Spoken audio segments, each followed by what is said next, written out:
Page 62. Introduction.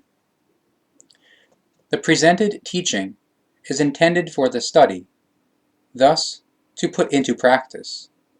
Its purpose is to bring forth health, success in life, and self-confidence.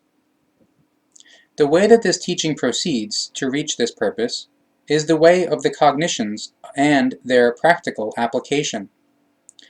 Cognitions and the resulting knowledge alone have a practical value, because only they bring a corresponding insight for right thinking and actions according to the laws of nature, for a right approach to life and world view, which altogether determine the basic behavior of a human being. A complete success through the cognitions, however, can only then be achieved if these become transferred to the entire life and therefore also to the daily life. The presented teaching is therefore to be looked at and considered only from a practical viewpoint. Theory would be misleading and false. Consequently, also thinking along the lines of hitherto known psychiatry and psychology is not permissible, since they fall prey to an inexcusable irrational teaching. Therefore, conduct in such directions must also be excluded and left aside. The presented teaching is the teaching of the absolute causes and effects, the logic of the laws of nature and of the real life.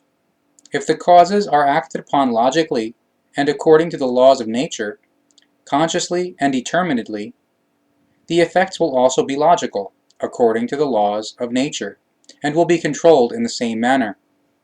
The presented teaching marks and conveys the way how the might over oneself and over one's own destiny can be won.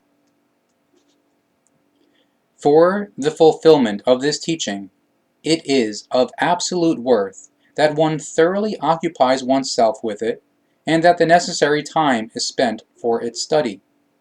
So, it is deemed first and foremost to obtain the necessary cognitions in order to be clear about who and what the human being is in reality, upon whom he or she is dependent, and to whom he or she is responsible. Because only a human being who is able to think absolutely clearly and freely can also act clearly and freely. Furthermore, it is also important to bring forth all necessary practical prerequisites and to eradicate all errors hindering success. Finally, practical guidance for the self-help and for the use by other persons should also still be given due attention. The entire teaching, however, offers still very much more, and its knowledge and its possible applications are unlimited and extend themselves into all areas of the human life. Before we can get into the teaching, a few points must be mentioned. Because if someone is eager to achieve a decisive success with the help of the presented teaching, then the following instructions must be heeded. Number 1. The teaching is not a book, therefore it should not be read as such. The subdividing of the entire material should be purposed so that only a specific amount of thought material is being absorbed daily. However, this specific amount should be studied in detail and attentively. A meticulous review is essential. Therefore, it is not of the least advantage, but only of disadvantage if more material is read than is indicated. Number 2. For the study, time and quiet are needed. Therefore, it is advisable that the teaching is only then taken to hand when time and quiet are ensured. Hurried and superficial reading through does not bring the least success. For the study, one must be able to make oneself comfortable, and to read the subject matter consciously to oneself at least 3 times out loud, or softly, in order to subsequently work it out mentally. All that appears of particular importance should become underlined with a red pencil. Number 3. The best time for studying is always early in the morning, when the consciousness is still fresh and especially receptive.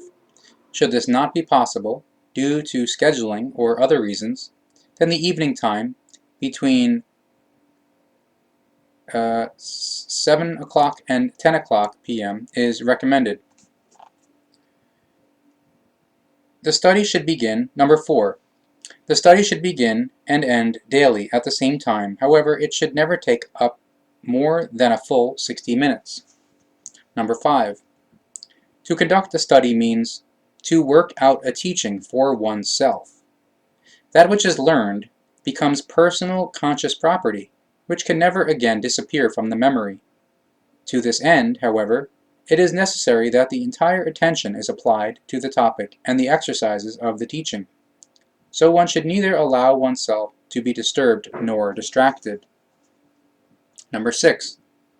It is absolutely necessary that each person thinks everything over himself or herself and rightly processes the teaching, rightly looks at and considers it, and compares it with the reality. Only thus can the teaching material be rightly and completely processed. Number 7. Repetitions also belong to the study, meaning that that which has been once learned and read should be repeated often. This is because only through that can a permanent realization of the learned knowledge be ensured. Here it is also advantageous when the repetition is conducted aloud or softly, because through that each becomes conscious of the knowledge in its whole and full completeness, as thought as well as consciousness-based knowledge.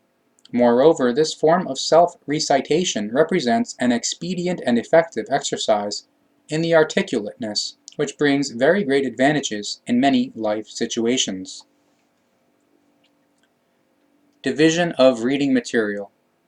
The division of the reading material should occur so that a specific correlated paragraph is read, which then should be pondered over and processed in a consciousness-based manner.